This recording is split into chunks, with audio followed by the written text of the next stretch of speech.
አቋራጭ ሆነው መንግስት የኤምባሲ የስራ እውቅና ሳይኖራቸው እዛ ውስጥ ገብተው ህዝቡን እንደውም እነሱ ናቸው የህዝቡን ድምፅ የሚዘጉት ብዬ አስባለሁ። ይሄ ነገር መቀረፍ አለበት። የሪያድ ኤምባሲ ራሱን ሊፈትሽ ይገባል።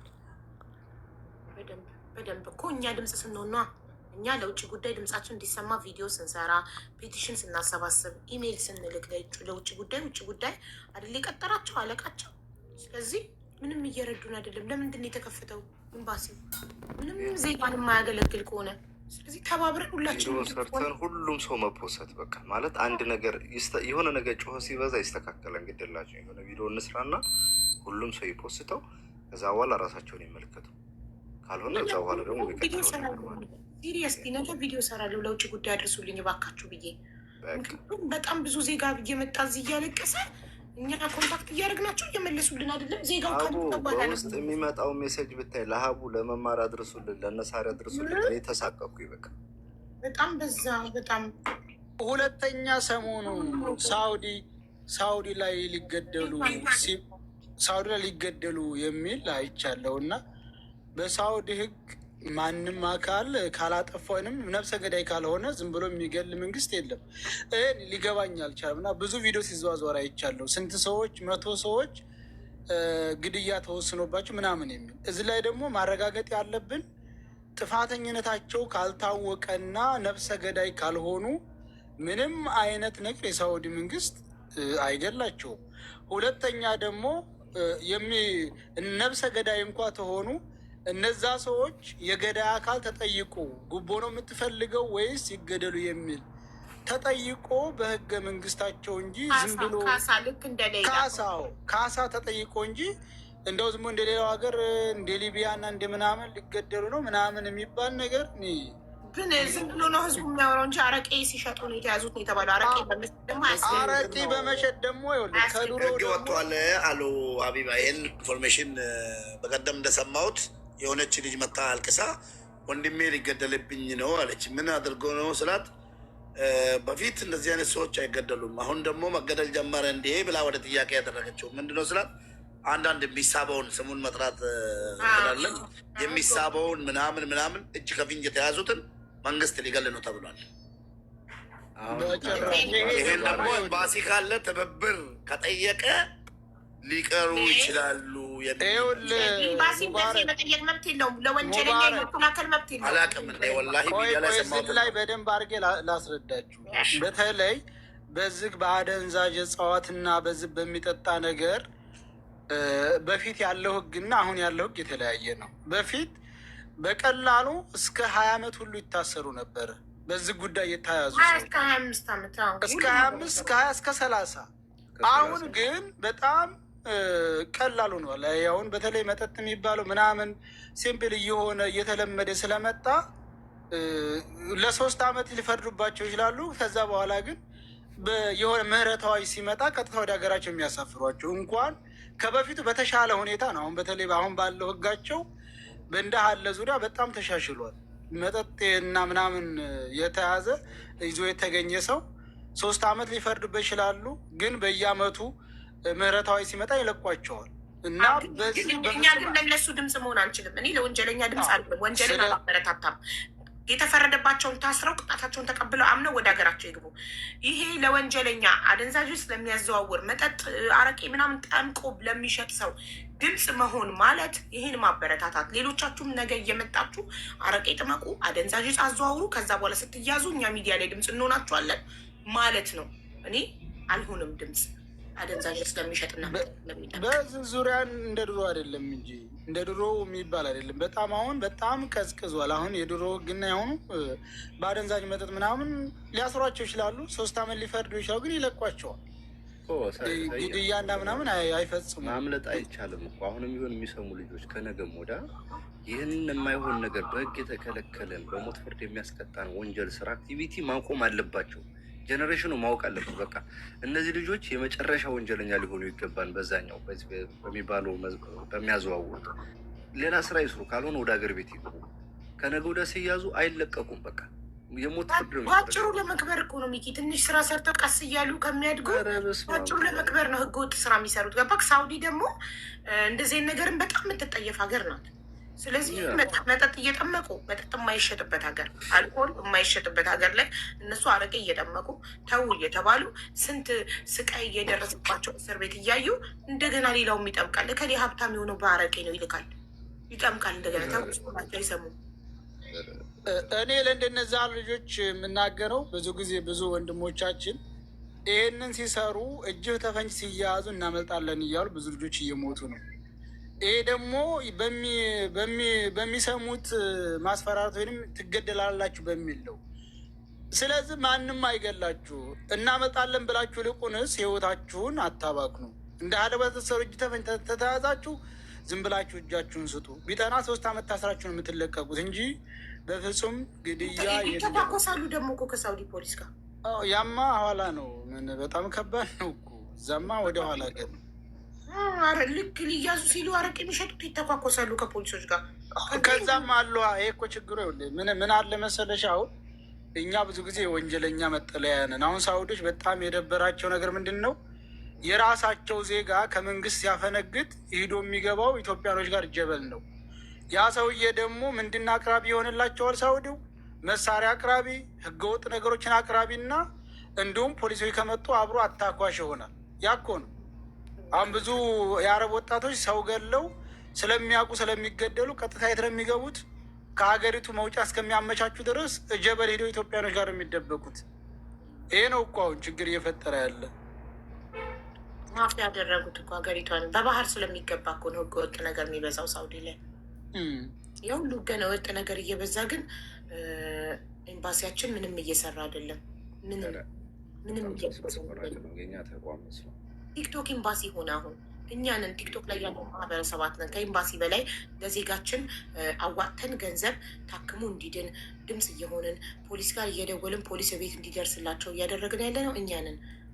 ለስንት እህቶቻችን ሳውዲ ላይ እኔ ፖሊስ ጋር እንዲደውሉ አድርጌ እኔም ደውዬ ፖሊስ ደርሶ ያወጣቸው ስንት ሴቶች አሉ። ከማስረጃ ጋር ቪዲዮ የሰራውላቸው ልደፈር ነው ድረሽልን ብለው እየተደበደብን ነው፣ ምግብ ተከልክለን 4 ቀን ቤት ተዘግቶብናል እያሉ ቢሮ ወስዶ ያስረባቸዋል፣ ያግታቸዋል።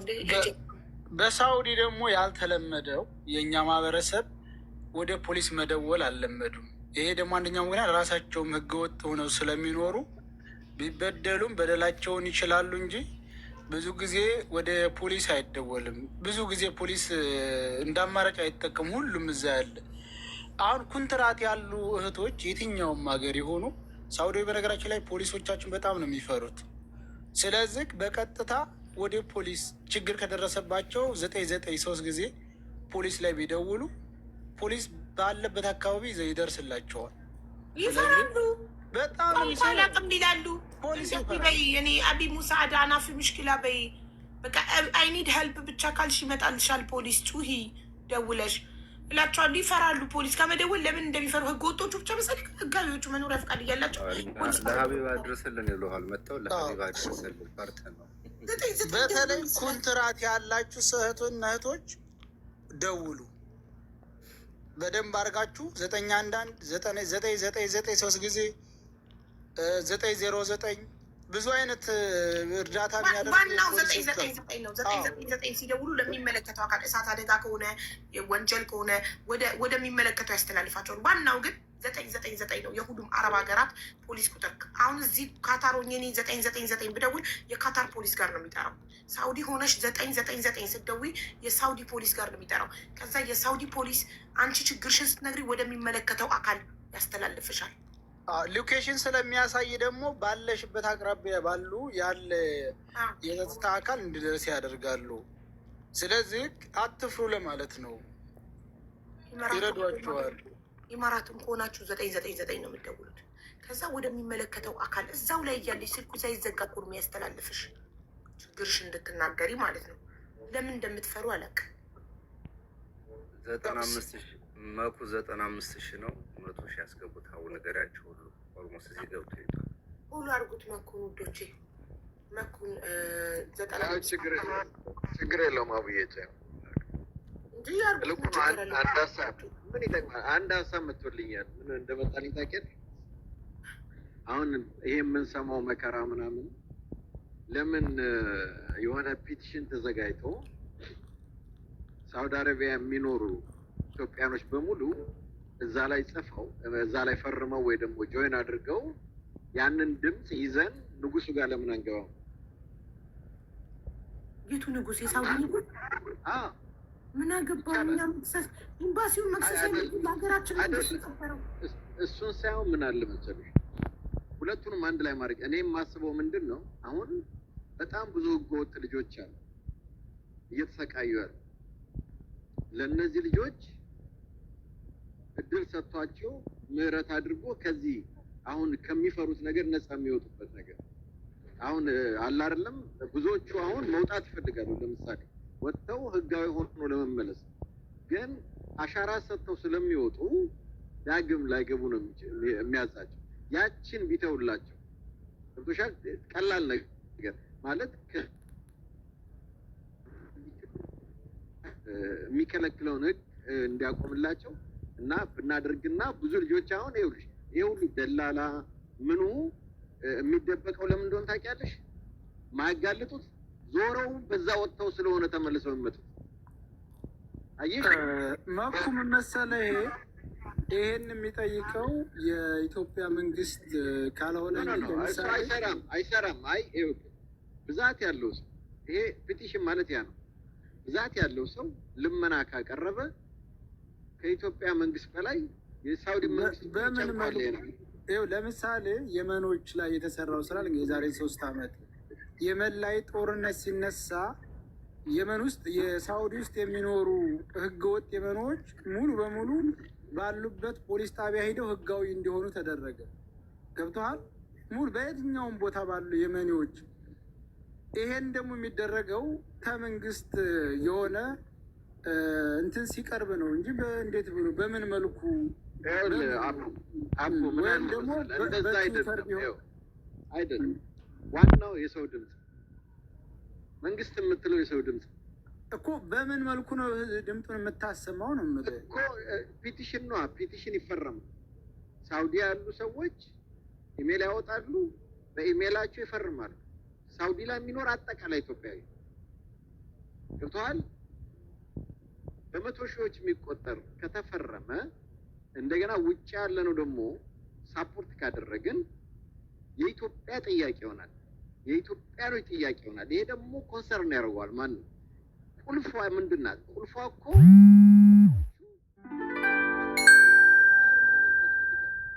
ከወጡ ግን አሻራ አንስተዋቸው ዳግም ስለማያስገቧቸው የግድ ከነዚህ ወንጀለኞች ጋር አንገት በመድፋት በመተባበር አጋል ገብተዋል። ለምን ካጋለጡ በዛ በኩል መመለስ ስለማይችሉ ማለት ነው።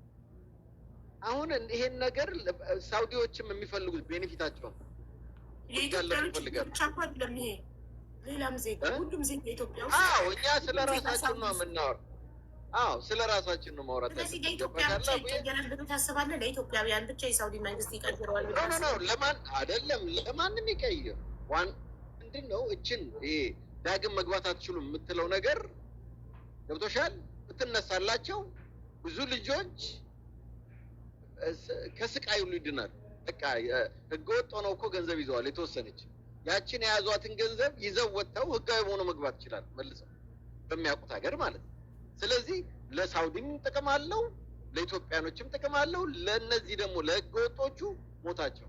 እኔ ይሄ እንደ ህዝብ ብንንቀሳቀስበት መፍትሄ ያለው ብዬ ነው የማስበው። የግድ መንግስት ሳይሆን ፒቲሽኖችን እኮ መንግስትን የሚያንበረክካል እኮ ፒቲሽን አይደለም ኤምባሲ ነው የመንግስት ስራ ሳይሆን አንድ ነገር አቋም ይዘህ ፕላን አድርገህ ተደራጅተህ ከጠየቅ እውነቴን ነው የምነግራችሁ ከመንግስት በላይ ተሰሚው አንተ ነህ፣ ከኤምባሲ በላይ ተሰሚው አንተ ነህ። ኤምባሲው ራሱ ይንቀጠቀጣል። ለምን? የሱን ስራ ነው እየሰራ ያለው።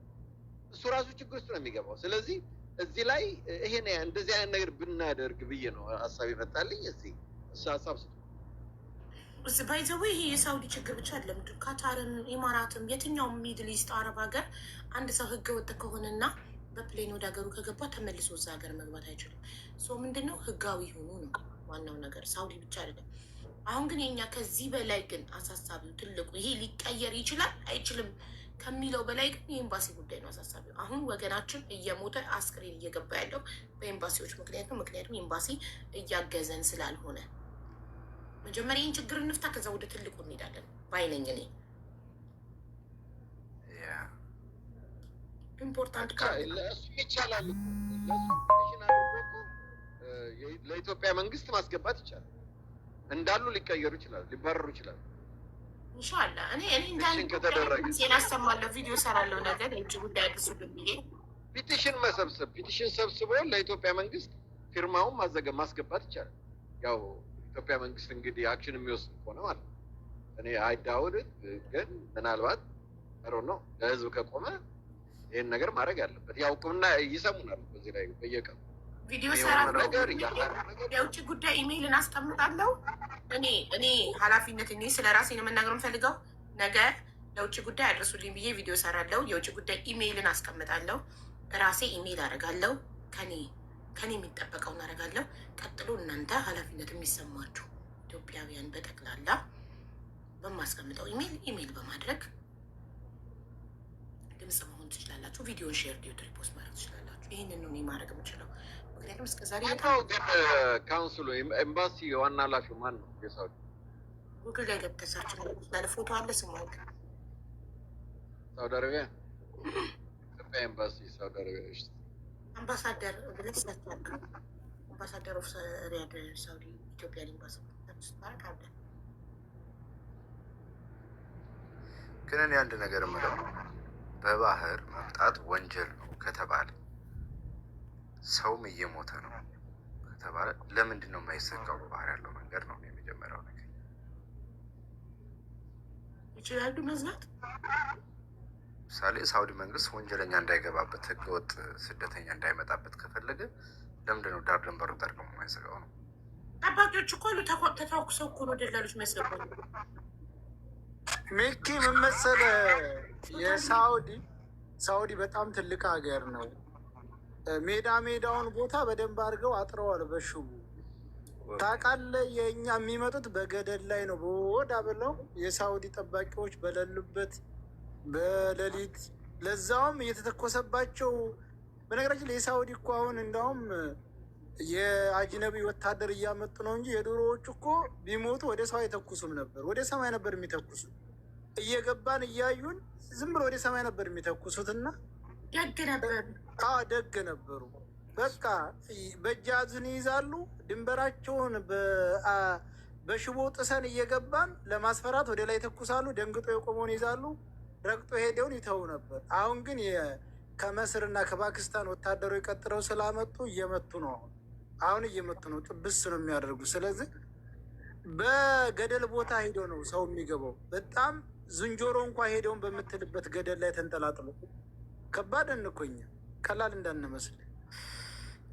እንደዛ ብለው ሲያዙ እባካቸው አስለቅቁልን። ሌላ ችግር እባካቸው።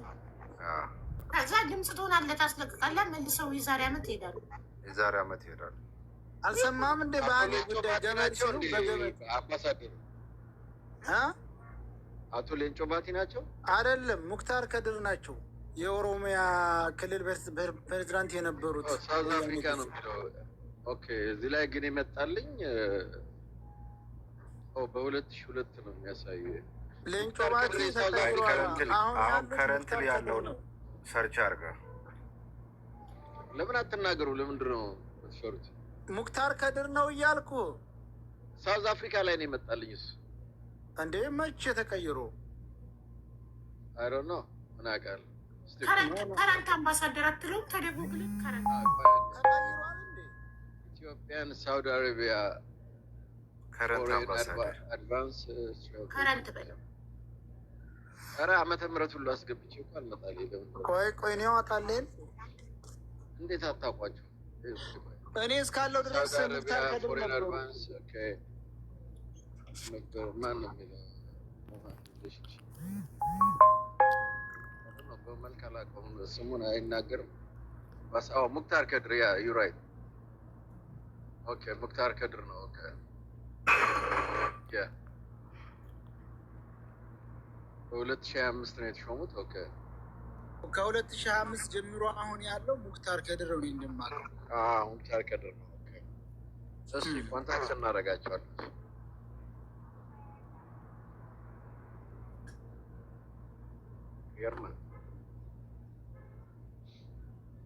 አይ ስራ እየሰሩ አይደለም። መስራት የማይችል ሰው ለምን እዛ ጋር እንደሚከፈል አይገባኝም።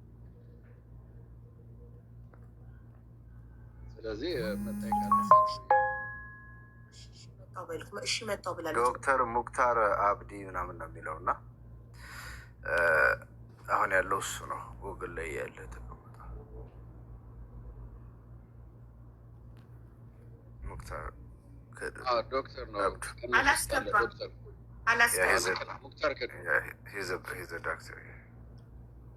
ስቻከችክ ሁላችሁ ብታድሩ አላስገባም። ጋይስ ቻለንጅ ሰጥተዋቸዋል በእኔ አካውንት እና የሆኑ ልጆች ፎሎ አርጉ እያሉ እየለፉ ነው። ፎሎ አርጉላቸው እና ቻለንጁ ከሞላ በኋላ ታነሱታላችሁ። እኔም አላቅም ነበር። የሰጠችውም ሌላ ነች፣ የተቀበለችውም ሌላ ነች እና አሁን አካውንቷ ይንቀሳቀስላቸው ብሎ በጣም ተቸግረዋል። እሱ ደግሞ ደብረ ብርሃን ላሉ ለተሰደዱ እና እንዲሁ ለሞላ ደስ የቤተሰቦች እርዳታ ፈልገው ነው ቻለንጁ ከሞላ እንጂ እኔ ምንም አይሰራልኝ። በጣም ሼም የሚይዘ ሰው ነው ፎሎ አድርጉ ለማለት። ግን ፎሎ አድርጉና ቻለንጁ ሲሞላ ታነሱላችኋላችሁ። እሺ እኔ አሁን ሀቡ ግቢና ፕሮፋይልን ንኪው። ስንት ሰው እንደመለስኩ ግቢና ንኪው። 10,000 ፈቀደልኝ መለስኩኝ። በቃ ሸም ስለሚይዘኝ ፎሎ ሲያደርጉኝ አሁን ከ10,000 በላይ ሊሚት አሁን አንድ ሰው መመለስ አልችልም። 10,000 ነው ሊሚቱ። ሸመኛ ነኝ። በቃ ምን ላድርግ እኔ 10 ሰው ሆኖ ሚኪ ፈልጌ ነው ካለኝ እመልሳለሁ። ምን ላድርግ ጋይስ ፉል አድርጉት ሚኪን። ሚኪ ቻሌንጅ አንዲት ልጅ ቻሌንጅ ሰጥታው ነው 500,000 ከገባ ለደብረ ብርሃን ለተፈናቀሉ ወገኖቻችን እርዳታ ታደርጋለች ልጅቷ። ስለዚህ ፎሎ አድርጉት። ቅንነት ነው ጋይስ። ቴንኪው እናመሰግናለን። እሺ ማሬ መጣው በይው ሊናዬ። እሺ ሚኪን መጣው በይው። ፕሮግራም አለሽ? በቃ እንወጣለች። ሚኪ ፊት አውራሪ እየጠራኝ። ኦኬ በቃ ሁላችሁ ፎሎ ሙባረክ በኋላ ና ቅልቦች ይመጣል። እሺ መልሱን ይዞልን ይመጣል። ቤተሰቦቻቸውን ይዞ ውጭ ጉዳይ ሄዶ ደብዳቤ ጽፈዋል ለኤምባሲ ለልጅቷ ያለ ቤተሰብ ፍቃድ ለምን እንደተቀበረች ጥያቄ ያቀርባል። ኦኬ ቴንኪው አቦ። መልካም ጊዜ። እሺ ወንድሞቼ ሰላም።